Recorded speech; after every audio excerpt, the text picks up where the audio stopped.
penggunaan teknologi informasi itu seperti kalau kita itu menggunakan media sosial itu loh. Nah, namun dalam penggunaan sosial media itu tidak boleh sembarangan juga. Untuk tahu kelanjutannya, kalian nonton video berikut ini.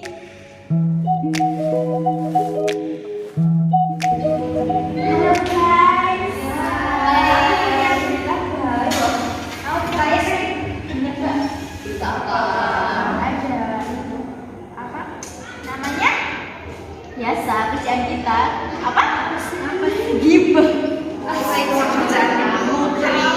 diam itu juga bakatnya bakat terpendam ya enggak jadi pengen enggak siapa yang dihujat kalian kenal enggak Nisa Sabian Nisa Sabian yang itu kan ya yang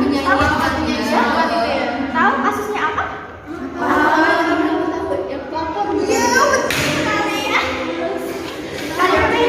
pengen tahu nggak yang komen kayak gimana pada judul emang dia komen apa lagi sih?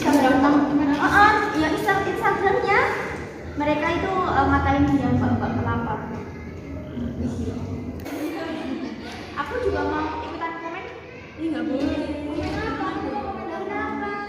Kan kita tuh harus etika dalam penggunaan sosial media, nggak boleh kayak gitu. Beretika dalam penggunaan sosial media itu gimana? Nah, kita tuh harus yang pertama ya, kita harus memanfaatkan media sosial dengan baik. Nggak boleh sebar hoax, apa tuh kita nggak boleh.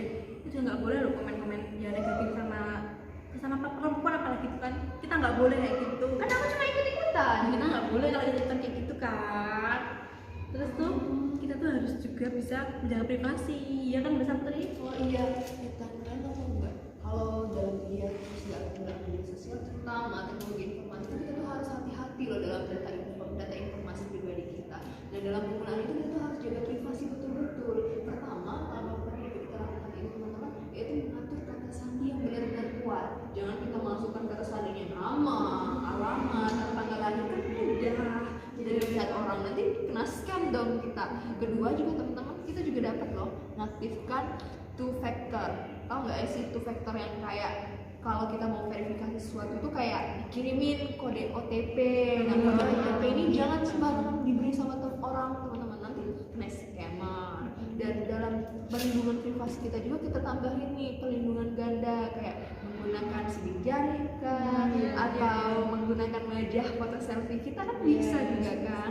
Nah selain itu teman-teman, selanjutnya kita juga dapat menghindari mengklik tautan-tautan yang sembarangan.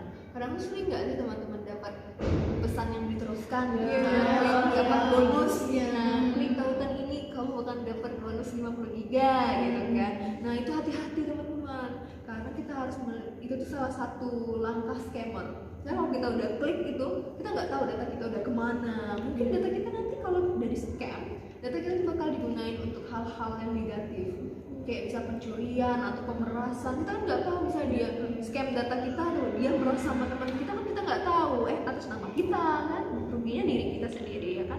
Jadi kita tuh harus hati-hati dalam penggunaan media sosial, terutama teknologi informasi, terutama privasi kita harus kita tetap lindungi. Apa yang dikatakan kamu.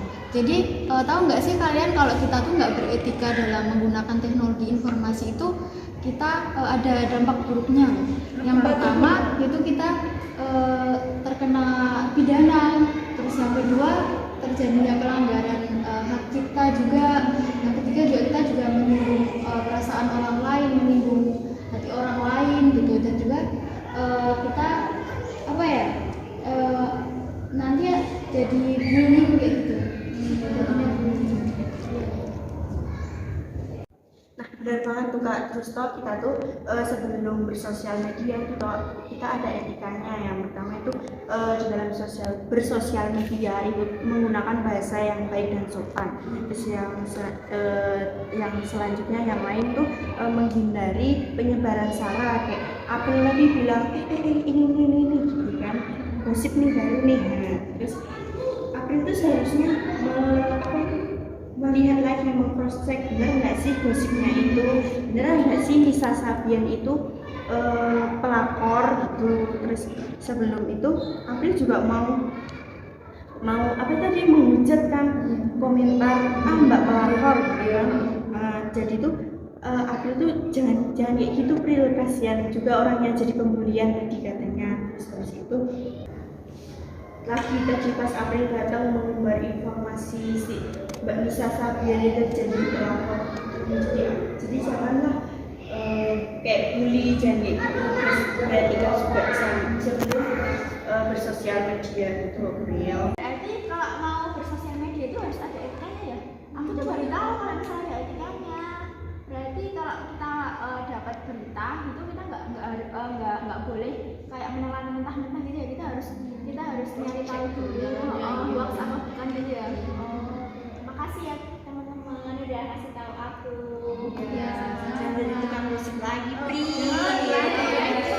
Nah, dengan video yang sudah kita simak tadi, kita bisa tahu ya teman-teman gimana sih caranya beretika ataupun cara yang baik dalam bermedia sosial. Untuk itu, kita sebagai masyarakat dan juga mahasiswa yang baik, patutnya kita juga menggunakan media sosial dengan bijak.